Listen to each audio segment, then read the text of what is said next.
Welcome to Ray Dogg's Random Thoughts, the only podcast that walks past nonsense, looks it dead in the eye, and says, nah, we're not letting that slide today.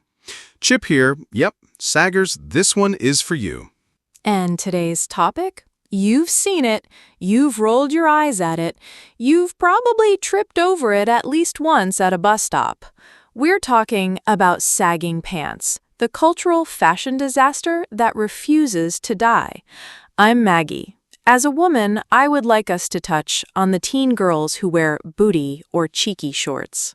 Specifically, we're talking about the epidemic of young black men, teenagers, young adults, walking around with their pants somewhere between their knees and their ankles, like it's a uniform for dysfunction. And we're not going to whisper. We're not going to coddle. We're going to call it what it is. Embarrassing, irresponsible, and absolutely ridiculous. We'll also be touching on the girls. Yes, you, with the shorts that came straight from the I forgot my pants aisle. And we're going to talk about where the parents are in all this. Buckle in, it's about to get honest. Pull it up, slobs. Let's just start with the basics, the visual. You see this young brother walking down the street, pants halfway down his thighs, boxers on display like it's laundry day at the gas station. And he's got the nerve to be walking slowly, like he's got $1 million contract in his back pocket. Problem is, his back pocket is dragging on the sidewalk. If your gait says house arrest, you might want to reevaluate your wardrobe choices. Here's the thing. This isn't about fashion. It's about respect for yourself and the people who have to see you. But see, sagging isn't just low pants. It's a low standard. It's a uniform of apathy, a declaration of I don't care. And sadly, it's become normal.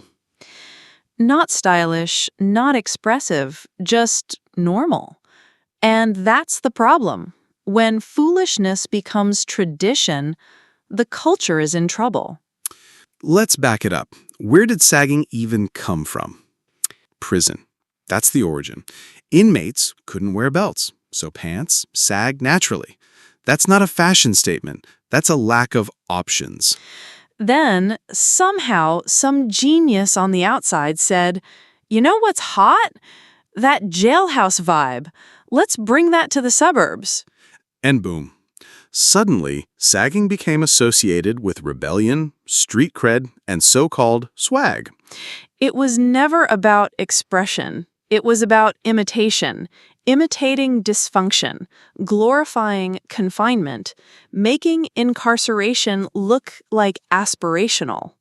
And now, it's everywhere. On the school steps, in front of churches, inside courthouses. Like you're literally in front of a judge and your drawers are still saying hello.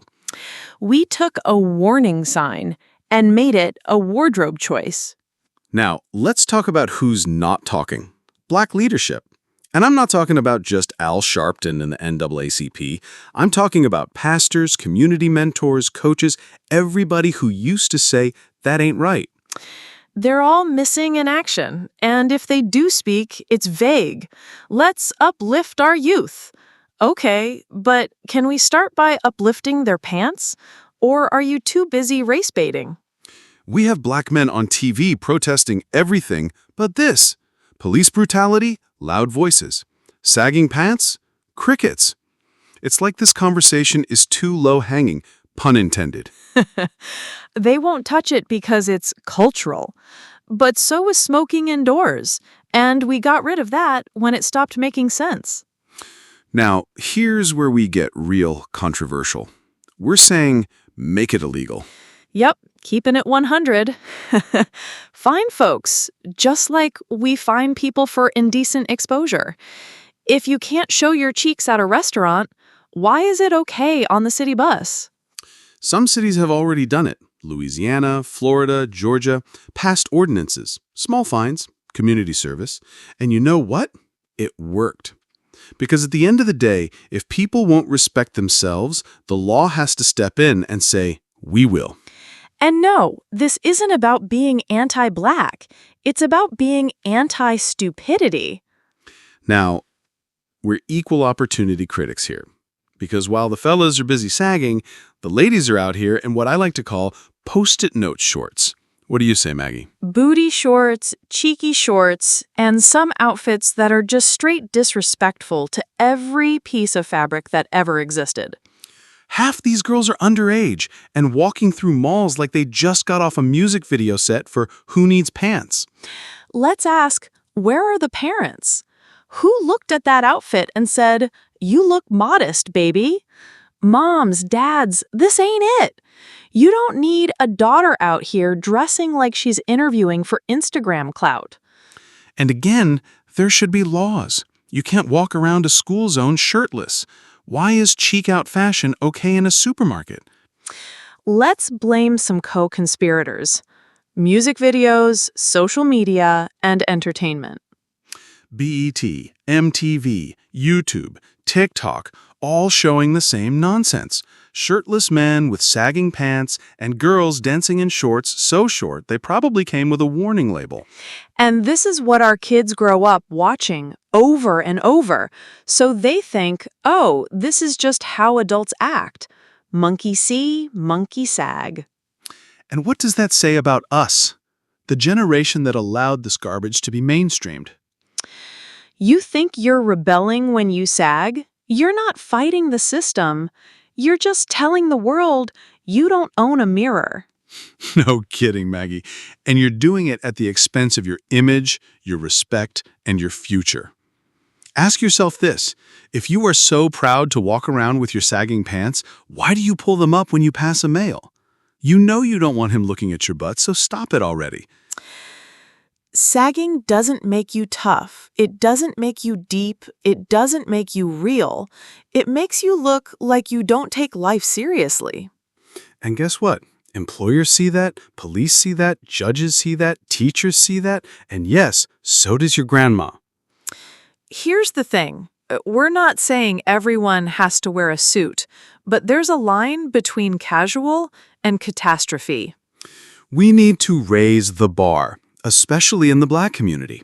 We've survived slavery, segregation, poverty, only to be brought low by sagging pants? We've traded our dignity for drip, and the drip ain't even waterproof. Young men, you are more than this. You are kings. You are leaders. You are made for something higher than cotton around your thighs. Here's how we fix it.